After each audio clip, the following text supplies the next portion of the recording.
আল্লাহ তাআলা বলেন ওয়াস্তাগফিরুল্লাহ ইন্নাল্লাহা গফুরুর রহিম। আল্লাহ রাব্বুল আলামিন বলেন, আমার কাছে ক্ষমা প্রার্থনা করো, আমি আল্লাহ তাআলা ক্ষমাশীল দয়াবান। সুবহানাল্লাহ বলবেন। আল্লাহ বলছেন আমার কাছে ক্ষমা প্রার্থনা করো। ক্ষমা প্রার্থনা করলে শোনো ও বান্দা বান্দি, শোনো, ইন্নাল্লাহা গফুরুর রহিম, আমি আল্লাহ তাআলা হলাম ক্ষমাশীল, আমি আল্লাহ দয়াবান। আল্লাহ ক্ষমাশীল। বলেন আল্লাহ কি? ক্ষমাশীল। আল্লাহ দয়াবান। আল্লাহর ক্ষমা কেমন, আল্লাহর দয়া কেমন দেখেন। আল্লাহ তাআলা তার দয়ার ব্যাপারে বলছেন, লা তাকনাতু মির রাহমাতিল্লাহ ইন্নাল্লাহা ইয়াগফিরুয যুনুবা জামিআ ইন্নাহু হুয়াল গফুরুর রহিম। আল্লাহু আকবার বলেন। আল্লাহ তাআলা বলছেন, আমার রহমত থেকে নিরাশ হয়ো না। ও বান্দা, গুনাহ করছো, কত করছো? হাজার করছো, লক্ষ করেছো, কোটি করেছো, সাগর মহাসাগর পরিমাণ গুনাহ করে ফেলেছো, পাহাড় পর্বত পরিমাণ গুনাহ করে ফেলেছো। বান্দা শোনো, আমি আল্লাহ তাআলা তোমাকে আশার বাণী শোনাচ্ছি, লা তাকনাতু মির রাহমাতিল্লাহ, আমার রহমত থেকে নিরাশ হইও না। সুবহানাল্লাহ। ইন্নাল্লাহা ইয়াগফিরুয যুনুবা জামিআ, ও বান্দা বান্দি শোনো, আমি আল্লাহ তাআলা তোরে ক্ষমা করে দিব। সুবহানাল্লাহ বলবেন না? লা তাকনাতু মির রাহমাতিল্লাহ ইন্নাল্লাহা ইয়াগফিরুয যুনুবা জামিআ ইন্নাহু হুয়াল গফুরুর রহিম, আমি আল্লাহ ক্ষমাশীল, আমি আল্লাহ দয়ালু। সুবহানাল্লাহ। আল্লাহ ক্ষমাশীল, আল্লাহ দয়ালু। আল্লাহ তাআলার দয়া কেমন শুনুন। আল্লাহ তাআলা হাদিস কুদসির মধ্যে বলছেন, সাবাকাত রহমাতি আলা গদাবি, আমার ক্রোধের চেয়ে আমি আল্লাহ তাআলার রহমতের ঢেউ বেশি। তুমি ঘাবড়ে যেও না। গুনাহ করে ফেলেছো, অন্যায় করেছো, অপরাধ করে ফেলেছো, আমার রহমত থেকে দূরে সে চলে যেও না। বান্দা বান্দিরা শুনো, সাবাকাত রহমাতি আলা গদাবি, আমি আল্লাহর ক্রোধের চেয়ে, আমি আল্লাহর রাগের চেয়ে, আমি আল্লাহর রহমতের ঢেউ বেশি। সুবহানাল্লাহ। প্রিয় ভাইরা, এজন্য আল্লাহর রহমত থেকে নিরাশ হওয়া যাবে না, আল্লাহর রহমত থেকে দূরে সরে যাওয়া যাবে না। আমরা আল্লাহর গোলাম। বলেন আমরা কি? আল্লাহর গোলাম। আল্লাহ হচ্ছেন আমাদের মালিক। আল্লাহ আমাদের মালিক। গোলাম তো আল্লাহর কাছেই ক্ষমা চাইবে, ঠিক কিনা? আমরা যখন আল্লাহর কাছে ক্ষমা চাইব, আল্লাহ বলছেন, বান্দা ইন্নাহু হুয়াল গফুরুর রহিম, আমি আল্লাহ ক্ষমাশীল দয়াবান, টেনশনের কোনো প্রয়োজন নাই, আমার কাছে ফিরে এসো, আমি আল্লাহ তোরে মাফ করে দেব। প্রিয় ভাইয়েরা আমার, আল্লাহ তাআলার দয়াটা কেমন, আল্লাহ তাআলার করুণাটা কেমন শুনুন। কিয়ামতের ময়দানে আল্লাহ তাআলা হুঙ্কার দিবেন, আমি আল্লাহ কাহ্হার, আমি আল্লাহ জব্বার, আমি আল্লাহ আহকামুল হাকিমিন। আল্লাহ যখন হুঙ্কার দিবেন, কিয়ামতের ময়দানে লক্ষ কোটি কোটি মানুষগুলো থরথর করে কাঁপতে থাকবে। আল্লাহ পাক হিসাব শুরু করে দিবেন। দুনিয়ার হিসাবের মধ্যে ৯-৬ করা যায়, সুযোগ আছে। কথা বলে, দুনিয়ার হিসাবের মধ্যে ৯-৬ করা যায়, দুনিয়ার বিচারের মধ্যে ঘুষ দিয়া করানো যায়, কিন্তু আল্লাহ তাআলা বলছেন কিয়ামতের ময়দানে আমি আল্লাহ হাকিম হয়ে যখন আমার আসনে বসে যাব, সেই দিন ঘুষ দেওয়ার কোনো সুযোগ নাই। ঠিক কিনা বলেন? আল্লাহ তাআলা বিচার ফয়সালা শুরু করবেন। আল্লাহ তাআলা বলছেন, শোনো আমার বান্দারা, ইকরা কিতাবাকা কাফা বিনাফসিকাল ইয়াউমা আলাইকা হাসিবা। কিয়ামতের ময়দানে আমি আল্লাহ তাআলা প্রত্যেকের হাতে তাদের কিতাব ধরিয়ে দিব। দুনিয়ার জীবনে কি করেছ? 70 বছর জীবন যে আমি আল্লাহ তোরে দিয়েছি, কোন কাজে ব্যয় করেছ, কোথায় কোথায় সময় ব্যয় করেছ?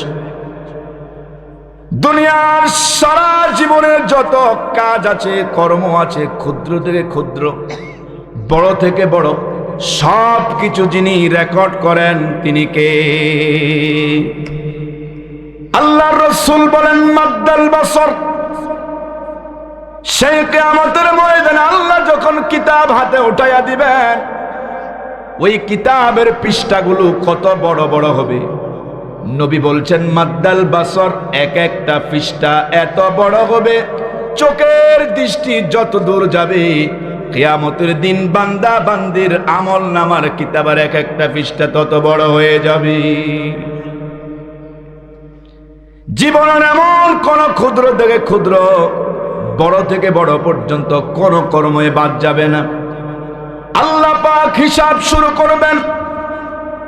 আল্লাহ পাক যারা জান্নাতি মানুষ হবেন, যারা আল্লাহওয়ালা মানুষ হবেন, যারা দিনদার মানুষ হবেন, যারা এই ঠান্ডাকে অপেক্ষা করে আরামের বিছানা ছেড়ে দিয়া ফজরের সময় যখন মুয়াজ্জিন ডাক দেয়, আসসালাতু খায়রুম মিনান নাওম, আসসালাতু খায়রুম মিনান নাওম।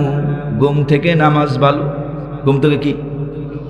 আল্লাহওয়ালা মানুষ যারা, দিনদার মানুষ যারা, আল্লাহর আশিকিন জাকিরিন বান্দা বান্দি যারা, যত ঠান্ডা পড়ুক, যত কষ্টই হোক না কেন, আজানের শব্দ শুনলে দুনিয়ার এমন কোন শক্তি নাই তাদেরকে আর বেঁধে রাখা যায় না। ঠিক কিনা? সেই হাসরের ময়দানে জান্নাতি মানুষদেরকে আল্লাহ তাআলা পারমিশন দিবে, জান্নাতে চলে যাও।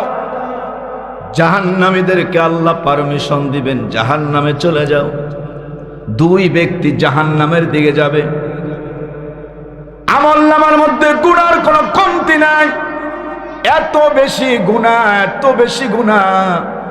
আল্লাহ পাক এই দুই ব্যক্তিকে বলবেন, যাও জাহান্নামে যাও। আল্লাহর নির্দেশ পাওয়ার সাথে সাথে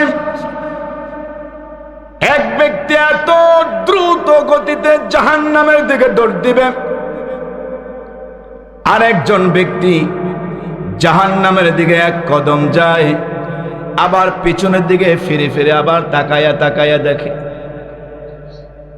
একজন দ্রুত গতিতে জাহান্নামের দিকে যায়, আর একজন এক কদম জাহান্নামের দিকে যায়, আবার পিছনের দিকে ফিরে ফিরে তাকায়। আল্লাহ তাআলার কুদরতি অন্তরের মধ্যে জোশ মারবে। আল্লাহ তাআলার কুদরতি অন্তরের মধ্যে জোশ মারবে।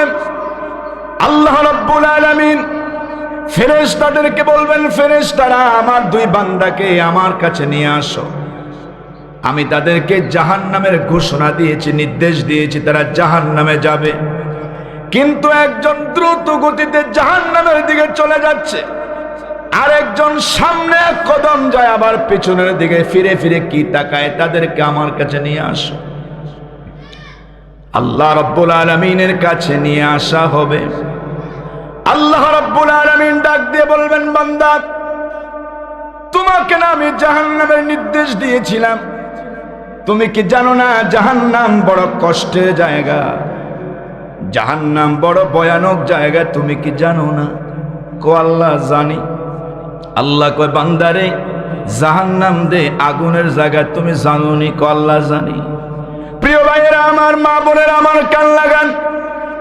দুনিয়ার আগুনে যদি কোনো মানুষ পড়ে যায়, দুনিয়ার আগুনে মানুষের চামড়াটা জ্বলে পুড়ে আঙ্গার হয়ে যায়। গোশতগুলো চর্বিগুলো খসে খসে পড়ে যায়। কিন্তু জাহান্নামের আগুনের ভয়াবহ কি করুণ অবস্থা! আল্লাহ রাব্বুল আলামিন বলেন, যখন কোন জাহান্নামীকে জাহান্নামে ফেলে দেওয়া হবে, আল্লাযী তাত্তালিউ আলাল আফইদা, যখন কোন জাহান্নামীকে জাহান্নামের মধ্যে আল্লাহ তাআলা নিক্ষেপ করবেন, সর্বপ্রথম তার কলিজার মধ্যে জাহান্নামের আগুন ধরে যাবে। কি ভয়ানক অবস্থা! আল্লাহ তাআলা তাকে বলবেন, তোমাকে জাহান্নামে যাওয়ার জন্য নির্দেশ দিলাম, এত দ্রুত গতিতে দৌড় দিছো কেন?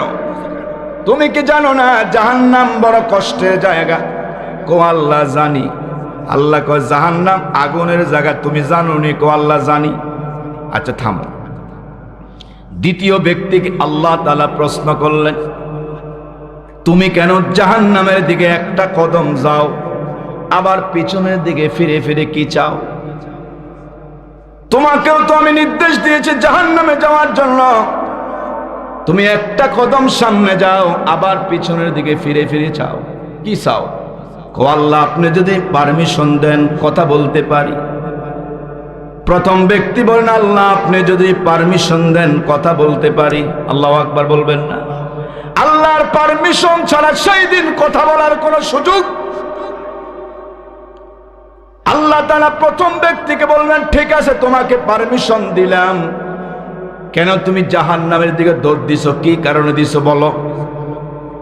প্রথম ব্যক্তি বলবে, আল্লাহ দুনিয়ায় তোমার হুকুম মানি নাই, দুনিয়ায় ঠিক মতো তোমার হুকুম মানি নাই, দুনিয়ায় ঠিক মতো তোমার গোলামি করি নাই, দুনিয়ায় তোমার হুকুমের সামনে মাথা নত করতে পারি নাই। ও আল্লাহ, গুনার কারণে আজকে জাহান্নামী হয়ে গেছি। আল্লাহ আপনি জাহান্নামে যাওয়ার পারমিশন দিয়েছেন, এখন আপনার অর্ডার পাওয়ার পরে যদি একটা সেকেন্ড দেরি করে ফেলি, না জানি আজকে আরো কত বড় গজব আমার উপরে এসে যায়। ও আল্লাহ, আপনার হুকুম পালন করার জন্য দ্রুত গতিতে জাহান্নামের দিকে ছুটছিলাম। এবার আল্লাহ তাআলা দ্বিতীয় ব্যক্তিকে বলবেন, তোমাকেও তো জাহান্নামে যাওয়ার জন্য পারমিশন দিয়েছি, নির্দেশ দিয়েছিলাম, তুমি একটা কদম সামনে যাও, আবার পেছনে তাকায়া তাকায়া চাও, কি চাইছো বলো?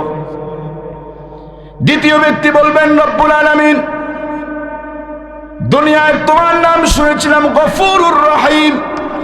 সুবহানাল্লাহ বলবেন না?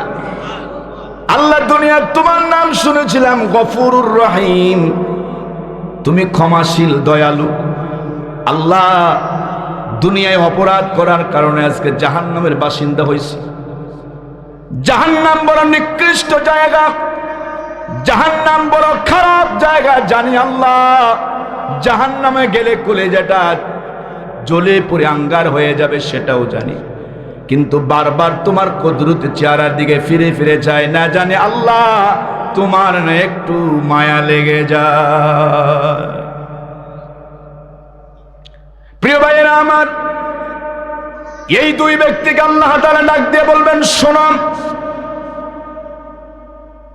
তুমি জাহান্নামের দিকে দ্রুত গতিতে যে দৌড় দিয়েছ, আমার হুকুমের প্রতি তোমার শ্রদ্ধাশীল ছিল, আমার হুকুম পালন করার জন্য দ্রুত গতিতে দৌড় দিয়েছ, আর তুমি এক কদম সামনে যাও, আমার পিছনের দিকে আমার রহমতের আশা করে তাকাও।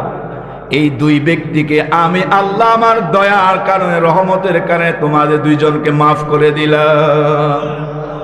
সুবহানাল্লাহ। প্রিয় ভাইরা, নেক কাজ করে, নামাজ পড়ে, রোজা করে, ইবাদত বন্দি করে জান্নাতে যাওয়া সম্ভব নয়, ঠিক কিনা? আল্লাহর রহমত না হলে, আল্লাহর করুণা যদি না হয়, নামাজ দিয়া, রোজা দিয়া, হজ দিয়া, যাকাত দিয়া, ভালো কাজ দিয়ে জান্নাতে যাওয়া সম্ভব? আল্লাহর রহমত লাগবে, আল্লাহর রহমত লাগবে। ভাই, আপনি 50 বছর নামাজ পড়ছেন, 60 বছর নামাজ পড়ছেন, কোন ওয়াক্ত নামাজ কবুল হয়েছে কারো কাছে খবর আছে? কোনো খবর নাই। এজন্য সব সময় আল্লাহর কাছে যখন আমরা ক্ষমা চাইবো, আল্লাহর কাছে বলবো, আল্লাহ অপরাধ করেছি, গুনাহ করেছি, আল্লাহ তোমার রহমতের দিকে তাকাই আমাদেরকে মাফ করে দাও। বলেন আমিন। প্রিয় ভাইরা আমার, তাহলে ইস্তিগফার যারা করে 1 নাম্বার পুরস্কার, আল্লাহ তাদেরকে মাফ করে দিবেন, আল্লাহ ক্ষমা করে দিবেন। ইস্তিগফার করা দরকার আছে না নাই? ইস্তিগফার করতে হবে। আমাদের গুনাহ কম নয়, সেকেন্ডে সেকেন্ডে আমরা গুনাহ করি, মিনিটে মিনিটে আমরা গুনাহ করি। আমার আপনার জীবনে এমন কোন মিনিট নাই, এমন কোন ঘন্টা নাই, এমন কোন দিন নাই যে আমরা অপরাধ করি না, অন্যায় করি না, অপরাধের সাথে জড়িত হই না। এজন্য সব সময় যদি আমরা আল্লাহর কাছে ইস্তিগফার করি, আল্লাহ বলেন বান্দা আমি আল্লাহ তোরে মাফ করে দিবে, আমি আল্লাহ নিজে ঘোষণা করলাম। সুবহানাল্লাহ। প্রিয় ভাইয়েরা আমার, আল্লাহ তাআলা বলছেন ওয়ামান ইয়াগফিরুয যুনুবা ইল্লাল্লাহ, আমি আল্লাহ ছাড়া আর কে আছে তোমাকে ক্ষমা করবে? আমি আল্লাহ ছাড়া আর কে আছে তোমাকে ক্ষমা করবে? বলেন আল্লাহ ছাড়া কেউ আছে? কেউ নাই। আমার এক গুনাহ থেকে মুক্ত যিনি করতে পারেন তিনি একজন, তিনি কে? আল্লাহ। আল্লাহ আল্লাহ তিনি আমাকে ক্ষমা করতে পারেন। আল্লাহ এর জন্য বলছেন ওয়ামান ইয়াগফিরুয যুনুবা ইল্লাল্লাহ, কে আছে, কে আছে আমি আল্লাহ ছাড়া তোমাকে মাফ করতে পারে? বলেন আল্লাহ ছাড়া কেউ আছে? তাহলে আল্লাহ যেহেতু আমাদের মালিক, আল্লাহ তাআলা যেহেতু আমাদের মালিক, মালিকের কাছে গোলামের কাজ সব সময় আল্লাহর কাছে ইস্তিগফার করা। মা বোনেরা কান লাগান, কথাগুলো শুনেন, ইস্তিগফার করবেন, বেশি বেশি ইস্তিগফার করবেন। আস্তাগফিরুল্লাহ রাব্বি মিন কুল্লি যামবিন ওয়া আতুবু ইলাইহি লা হাওলা ওয়ালা কুওয়াতা ইল্লা বিল্লাহিল আলিয়্যিল। ইস্তিগফার করতে হবে। প্রিয় ভাইরা আমার, রাসূলুল্লাহ সাল্লাল্লাহু আলাইহি ওয়াসাল্লাম আমাদের প্রিয় নবী, আমাদের প্রিয় নবী, তিনি কি সুন্দর একটি হাদিস বর্ণনা করেন। আল্লাহর রাসূল বলেন ওয়াল্লাহি ইন্নী লা আস্তাগফিরুল্লাহ ওয়া আতুবু ইলাইহি ফিল ইয়াউমি আকসারা মিন 70 মাররা। আল্লাহর রাসূল বলেন, আল্লাহর কসম, রাসূলুল্লাহ বলছেন আল্লাহর কসম আমি নবীজি প্রতিদিন আল্লাহর কাছে কম পক্ষে 70 বারের বেশি ইস্তিগফার করি।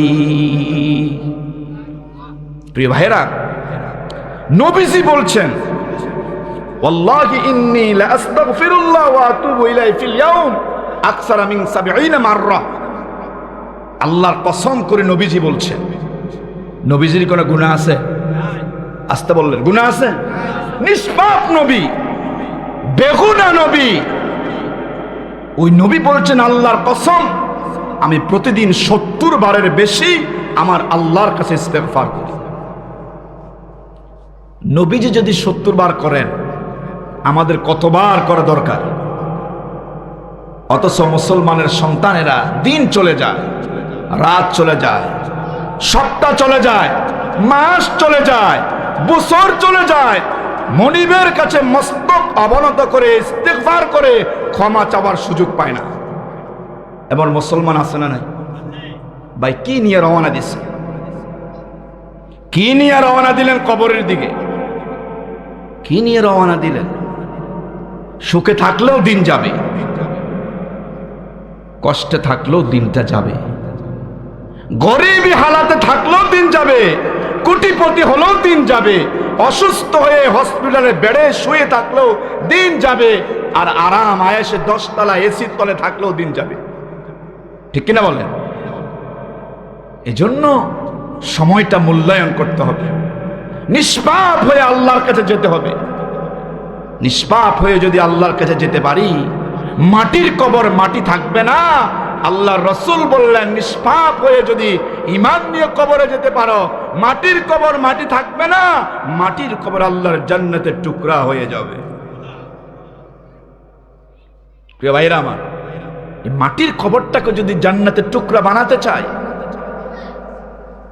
মাটির কবরটা যদি জান্নাতি পরশ বিছাতে চাই, আল্লাহর কাছে ক্ষমা চাইতে হবে। আল কবরু ইম্মা হুফরাতুম মিন হুফরান নার আও রাউদাতুম মিন রিয়াদিল জান্নাহ। এই কবরটা হবে কারো কারোর জন্য জাহান্নামের গর্ত, আবার কবরটা হবে কারো কারোর জন্য জান্নাতের বাগান। সুবহানাল্লাহ বলেন সুবহানাল্লাহ। প্রিয় ভাইরা আমার, ইস্তেগফার করলে আমাদের প্রথম যে লাভটা হবে সে লাভটাই হলো আল্লাহ আমাদেরকে ক্ষমা করে দিবেন। সুবহানাল্লাহ বলেন। আল্লাহ আমাদের কি করে দিবেন? ক্ষমা করে দিবেন। আমরা যদি ক্ষমা পেয়ে যাই, আল্লাহ যদি আমাদেরকে মাফ করে দেন, এর চাইতে বড় সফলতা আর কিছু আছে? আর কিচ্ছু নাই ভাই, আর কিচ্ছু নাই। মালিক যদি আমার প্রতি রাজি হয়ে যান, মালিক যদি আমার প্রতি খুশি হয়ে যান, এর চাইতে বড় কিছু আর বান্দাবান্দির জন্য নাই। তাহলে আমাদের 1 নাম্বার পয়েন্ট, ইস্তেগফার করলে ক্ষমা করে দিবেন কে? আওয়াজ করে বলতে হবে, ইস্তেগফার করলে ক্ষমা করে দিবেন কে?